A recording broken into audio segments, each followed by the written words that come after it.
Like I said, some cages are protective. You don't want to stay in them all the time.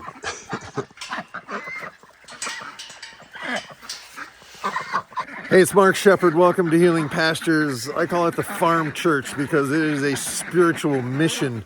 It is a mission of mind, body, spirit, duckiness, whatever.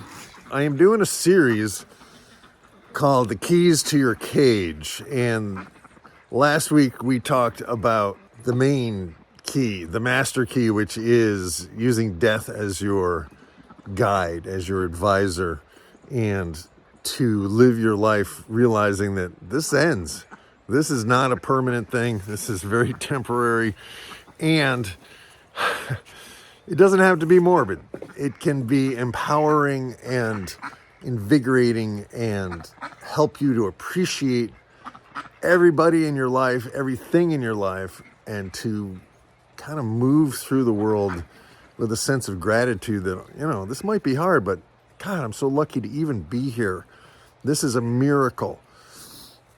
And for me, I believe that something created all this.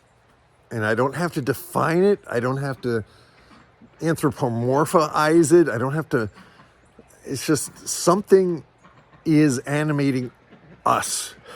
We didn't have to be here, and we're here. And it's a miracle, right? So that's how I want to live my life. It's a miracle, and knowing that it's going to end. So what do I really want to do? And this week, we're going to talk about the body. The body is our vehicle, our spaceship. It's the place where we move, right? How do we get around? And sometimes I think that maybe we are God's skin. We are the sensory apparatus of whatever it is, the sea of awareness that is active in the universe. I don't know. And I don't have to know. All I know is that I want to be in my body and I want it to feel good, right? And one of the keys to the cage of your body is, it's not a bad cage, but it needs to be worked. Your body needs to move. And we have never in the history of the human race had so many people that don't move. People that sit all day, people that look at computer screens all day, people that never go outside.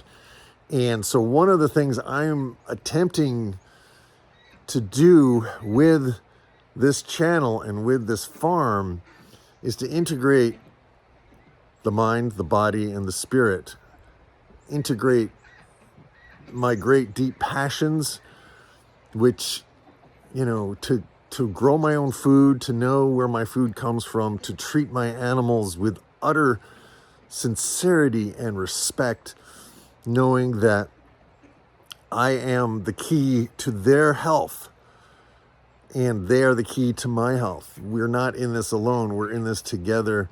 We are symbiotically connected.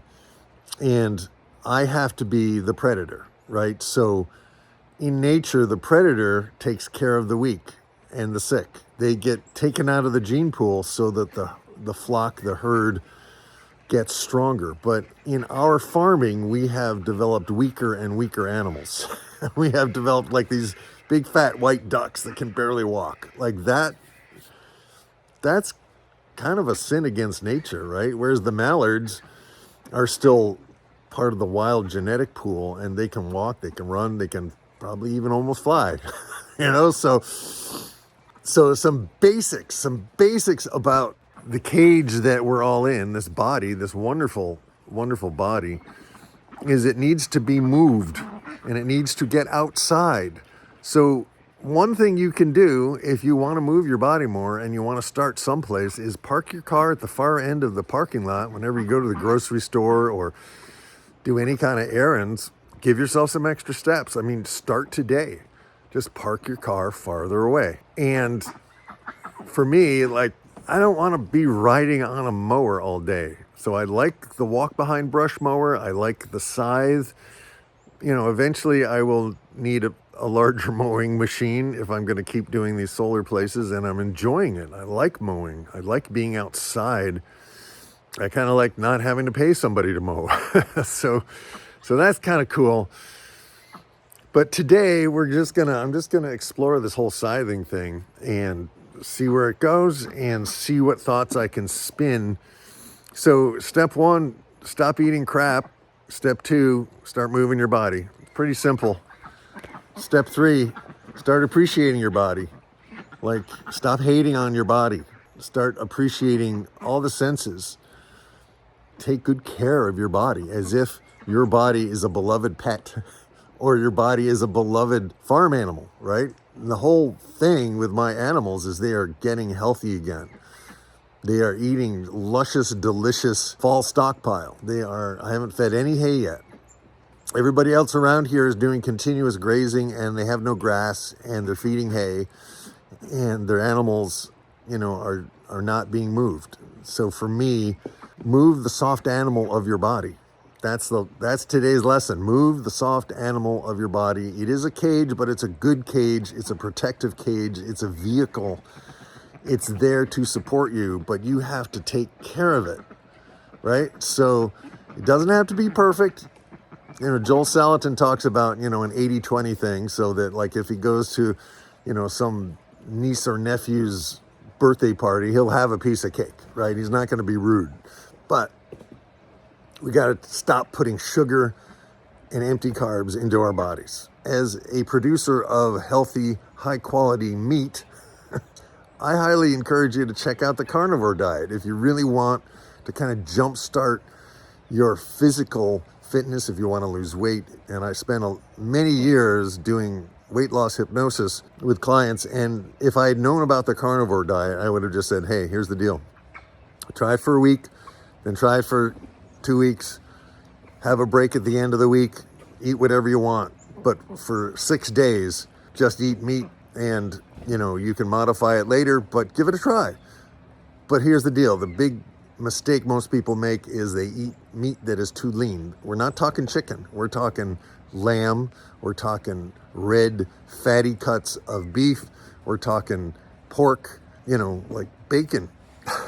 You got to have fat. What we want to do is we want to train our bodies to burn fat instead of carbs.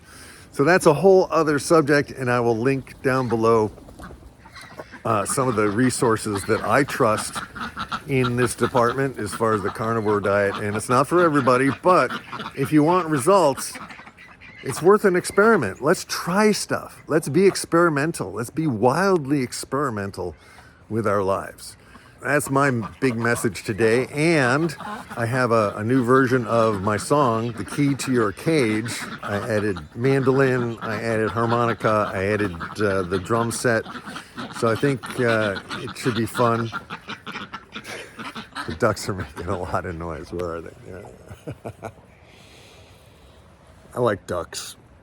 So under the solar panels, we can do ducks, we can do cuny pigs, and we can do sheep. That's three different species, 3 different products that can all be done under solar panels. So we can get paid to farm, we can get paid to exercise, and we can get paid to create the healthiest food on the planet, and we can actually build soil underneath these very ugly solar panels that everybody hates up here. I mean, there's a lot of hating on the whole solar thing up here. For me, I'm grateful for the opportunity. I have a perimeter fence that I didn't have to buy. I have shade and some protection from rain and wind and snow. So it's working, right? And so far, the animals are really plumping up. They're looking really good, both the girls and the boys. And we're getting close to putting the boys in with the girls the first week of December. I'm aiming for December 5th. So that's coming up. And yeah, I appreciate you being here. It's time. We're heading into the end of the year. Nights are getting longer. The days are getting shorter. We just hit the fall back time change. We're back to standard time here. And yeah, cowabunga shazam, people. Thanks for watching, and check out scythesupply.com, and I'll give a link underneath the video And also remember to look for my carnivore gurus. I think you should check it out. But today, just today, do one thing. Park your car farther away than you normally do. Take some extra steps. Go out and take a walk. You know, it's like, let's get moving and let's live in these bodies. The ducks say so. The ducks are like, yeah, get in your body. Yeah, yeah, quack, quack, quack. Thank you so much. My thoughts go out to you. Peace, love, grooviness. Amen. Boom.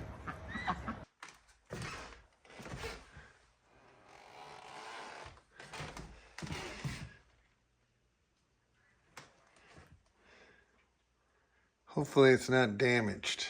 We'll open it up and we'll look. I think it's gonna be okay. The crumpled part was up here. I think that's gonna be okay. Oh boy. See what else we got in here. That's gonna be the blade. And this is probably gonna be all the other stuff. The lighting is horrible in here today because it's so dark out. But there it is. So there's all the wrappings. And we have the blade. We have a bandana as a gift. We have the blade cover. We got a book, a side book. We got instructions. We got all the handles and the clampy thing. And we got this for the peening. And we got a whole set of peening tools. We got a thing to keep the whetstone wet. And over here we have, on a very neat couch, we have the handle. So I'm gonna put it all together after we have a snack, and away we go. All right, so the cuties and the rams kind of work together. They're used to each other. There's very little aggression that I can see over food. There's enough for everybody.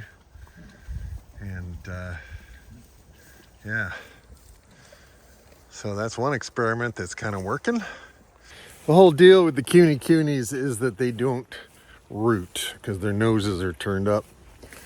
And so for me, that doubles my productivity, because I can have ducks, I can have sheep, I can have pigs, all under these solar panels. And these pigs can actually finish 100% on grass. I do give them a little local organic grain, because we had them in a place that didn't have as much grass as I thought we did. So they started trying to break out, which is an indicator if your animals are breaking out, they're not getting enough to eat. So that was a learning for me. So I am supplementing. Now, the big challenge today is the reed canary grass. Let me show you. And the reed canary grass, this is an area of this solar field, the solar project, the solar farm, whatever you want to call it, where I was not able to get the sheep because they asked us to leave because they were like flattening out all the aisles and the roads and stuff. So I wasn't able to I had the ewes over here, I wasn't able to get them on, and this is not good. That's a fire hazard. Plus these solar panels are double-sided, so anything on the solar panels, I am contractually obligated to keep that down. So I have tried the brush mower, which is just brutal. It's just brutal. It just beats me up. You can see, I'll show you where the brush mower, I use the brush mower here.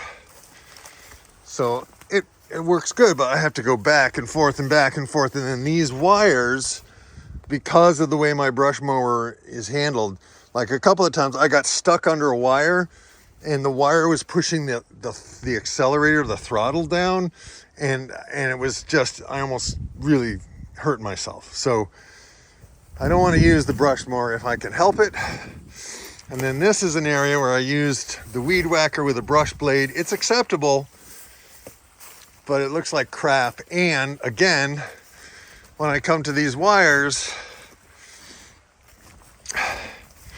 like sometimes you can't even see, and these wires go down to the ground. And so you don't want a spitting blade down there, right? So I started doing some research, and it took me a long time just to do this one row. And it looks kind of unkempt, and we're not worried about look so much. But there's even places with the weed whacker that I can't get because I don't want to hit the metal posts. And every one of these has 2 metal posts. So the chances of hitting it are pretty strong. So today I'm going to try out an ancient method called a scythe. And I got the scythe from the Scythe Supply in Perry, Maine. You can find them online. And I'm going to set up the camera so hopefully I can demonstrate my ineptness with it. I'm a rank beginner, but evidently this is a very meditative, very healthy thing to do. All right, so let's get started. All right, so I am recording and have this here. This is a ditch blade. It's a little different from a grass blade. I'm going to start someplace easy, and the deal is we're supposed to just swing our bodies, but we're supposed to kind of do it along the ground. So let's see if this, ooh, ho, ho, ho.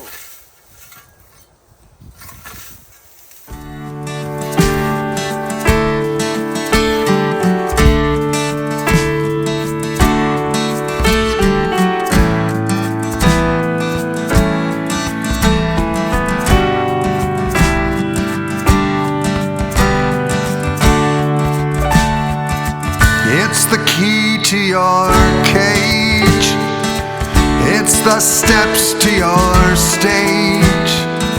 It's the jewel of your rage in the war we all wage. It's the wind in your sail. It's the wind in your veil. The card that gets you out of jail. It's the steel in your rail. It's the key to your cage. It's the key to your cage. It's the key to your cage. It's the word on the street. It's the gift of a thief. It's your sigh of relief at your brand new belief. It's the road out of town. It's the lofting you down. It's the sound of the sound of your feet on the ground. It's the key to your cage. It's the key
All right, so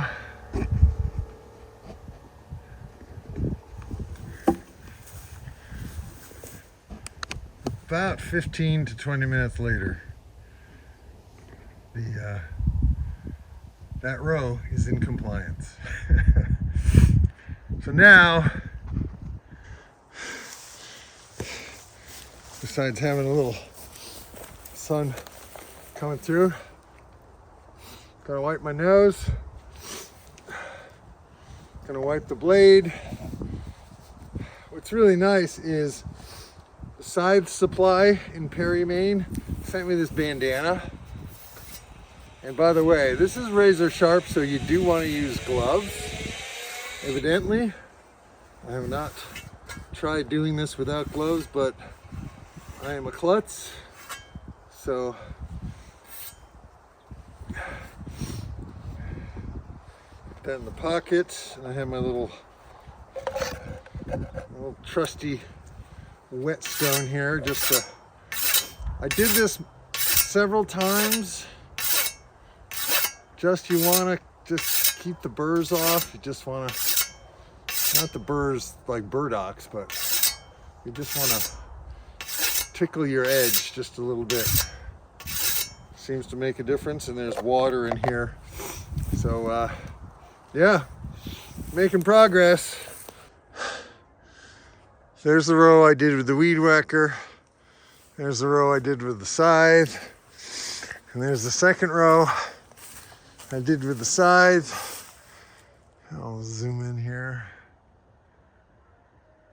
Like I said, I'm not trying to get down close to the ground because it's so rough and there's so many rocks and there's so many ruts and mounds and stuff. So I feel like, holy guacamole, if I do this, you know, just an hour a day,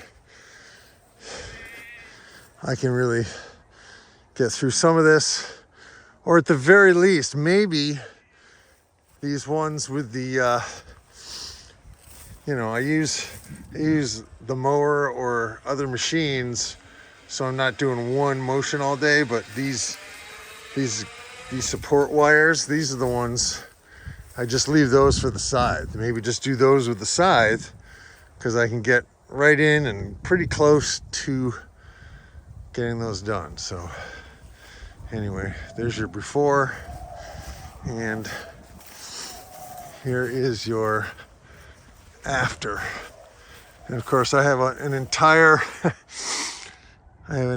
other solar project farm, whatever you want to call it, to do. But I'm getting a mower deck for my small tractor, so I may be able to do a lot of this with that.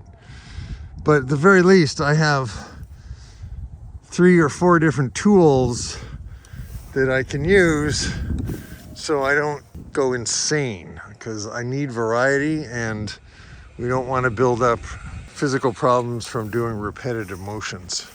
So anyway, those are some thoughts. We are making progress.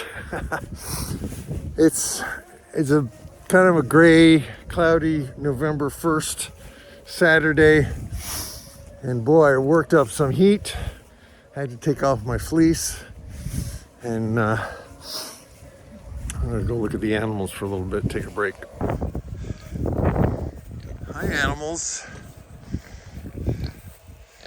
how you guys doing?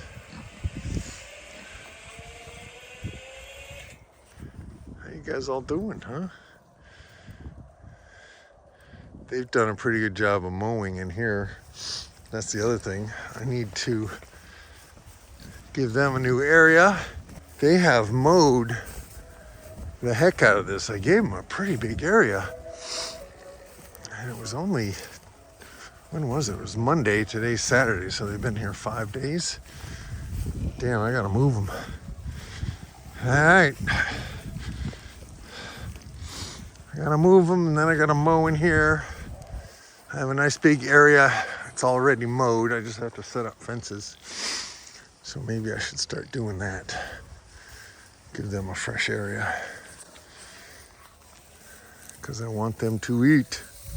Man, they really I mean, they're not doing anything with the canary grass, but I'm hoping they stomp on it, you know, but they're not in quite tight enough, and I don't have enough of them.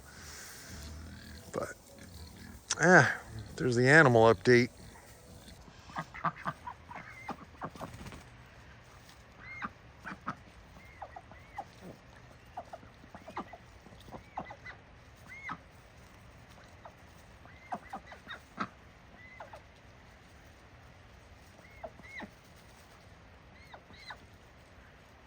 See what they're doing? That whole idea, they eat slugs. Not that there are any right now, but imagine 100 of these running through a solar place before I put the sheep there. Cleaning out the slugs. Cleaning out the snails.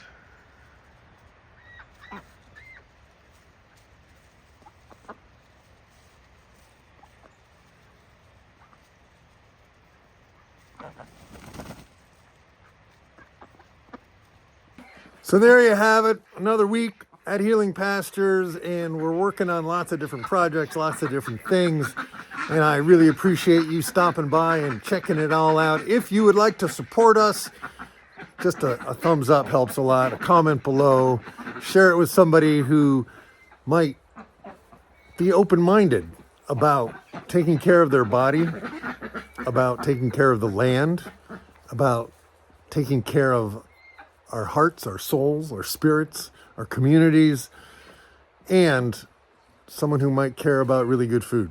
So that's it. Check out our website, healingpastures.org. If you're in the North Country of New York State, stop by Canton Apples on Route 10 in Canton. That is where our meat is available. If you're in the Albany area, reach out, let me know. I do go down once every couple of months with meat. I have a meat hub down in Troy, New York with my friend Mike Covey. There are ways that you can support what we're doing, and if you're nowhere near us, find yourself a local regenerative farmer, people. Find somebody who's actually moving their animals, not just doing continuous grazing and calling it grass-fed. It matters. What goes into the animals we eat affects how we feel and how we show up and function in the world. And if you want to do something, just something, to leave the world a little better place, it's one thing you can do. Vote with your pocketbook. Vote with your wallet.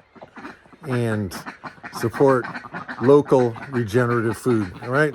That's my big thing. Peace, love, grooviness. Amen.